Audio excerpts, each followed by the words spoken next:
ஊழல் அதிகமாக பெருகிருச்சுங்கிற மாதிரியான ஒரு செய்தி. குறிப்பாக வந்துட்டு இப்போ அந்த தேனாம்பேட்டையிலேருந்து சைதாப்பேட்டை வரைக்கும் ஒரு பிரிட்ஜ் ஒன்று போட்டுருக்காங்க சார். இந்தியாவிலே ரொம்ப காஸ்ட்லியான பிரிட்ஜ், பயங்கரமாக அடிக்கிறதுக்கு தான் அந்த பிரிட்ஜ் உருவாக்கப்படுதுன்ற மாதிரியான ஒரு செய்திகள்லாம் வருது இல்லையா? நடந்துகிட்டு இருக்கா அப்படிதான்? ஆமாம்மா, நீங்கள் விழுப்புரத்து பக்கத்தில் அட்டையிலேயே கட்டி 18 கோடி ரூபாய்க்கு ஒரு பாலம் அடிச்சுட்டு போயிடுச்சு.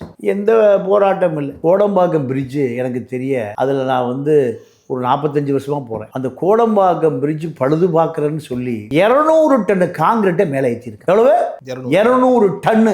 அது காங்கிரஸ் காலத்தில் கட்டப்பட்ட பிரிட்ஜ். அது அந்த கோடம்பாக்கம் பிரிட்ஜ் நடந்து போகிறதுக்கு ரோட்டை ஒட்டி ஒரு 1/2 அடி எது இருக்கும், பிளாட்ஃபார்ம் இருக்கும். ரோட்டில் போகிறவன் பிளாட்ஃபார்ம் இறங்கி அந்த கடைசிக்கு போகலாம். இந்த பக்கம் போகிறவன் அந்த பிளாட்ஃபார்ம் நடந்து போகிறவன் இறக்கி பிளாட்ஃபார்ம் போகலாம். இப்போ இந்த கடைசியில் ஏறினா அந்த கடைசிக்கு போகலாம். நீங்கள் வேற குறையை பார்த்தீங்கன்னா ஒரு 1 அடி காங்கிரீட் செவுரு திருடுவதற்காக போட்டப்பட்ட செவுரு. இந்த பக்கம் 1 கிலோமீட்டருக்கு இவ்வளவு 2-3 அடி காங்கிரீட் செவுரு. இந்த பக்கம் 200 டன் 500 டன் காங்கிரீட்டை அந்த கோடம்பாக்கம் பிரிட்ஜ் மேலே ஏற்றிருக்கு. எத்தனை கோடி திருடி இருக்கான். காங்கிரஸ்காரன் காலத்தில் கட்டும்போது இத்தனை டன்னு அவன் ஏற்றவே இல்லை. இந்த பாலத்தை எவ்வளவு சுமையை குறைக்கிறோமோ சுமையை குறைச்சி அந்த பாலத்தை போட்டான். இவன் திருடுவதற்காகவே 200 டன்னு காங்கிரீட்டை 1 கிலோமீட்டருக்கு இந்த கடைசி அந்த கடைசி. இந்த கடைசியில் ஏன்னா எங்கேயும் வர முடியாது, எட்டி குதிக்க கூட முடியாது. உள்ள ரேபரி அடிச்சு செயினை சிராஷ் பண்ணி போனாலும் பெண்கள்கிட்ட திருடிட்டு போனால பிடிக்க முடியாது.